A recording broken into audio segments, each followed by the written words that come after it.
2வது இப்போ கோயிலுக்கு போகிறீங்க, அந்த இடத்துலையும் சரி, நம்ம கட்டு நரைச்சாச்சுன்னு வச்சுக்கங்களேன், அதுவரைக்கும் நீங்கள் வந்து ரொம்ப விரதத்தை எல்லாம் கடைபிடிச்சிட்ருப்பீங்க.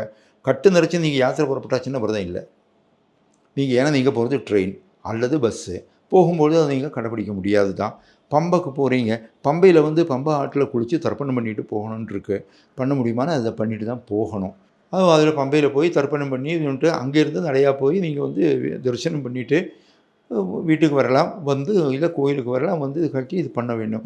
மாலை கழட்டும் போதும் சரி ஒரு மந்திரம் இருக்குது. அது குருசாமிக்கு தெரியும். அந்த மாலை வந்து என்னுடைய விரதத்தை நான் பூர்த்தி செய்து விட்டேன்.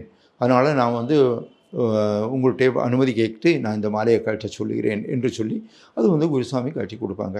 இதெல்லாம் வந்து நம்ம கடைபிடிக்க வேண்டியது. இருமுடின்னா என்ன, இருமுடி எப்படி கட்டிட்டு போகணும், அது யார் கட்டித்தரணும் அப்படின்லாம் இருக்குது. அங்கே வந்து காணிக்கை போடுறது, நீங்கள் வந்து எடுத்துகிட்டு போகிறீங்க, போய் அங்கே வந்து காணிக்கையை போட்டு அங்கேருந்து பிரசாதத்தை வாங்கிட்டு வரலாம். இதுதான் கடைபிடிக்க வேண்டிய முறை.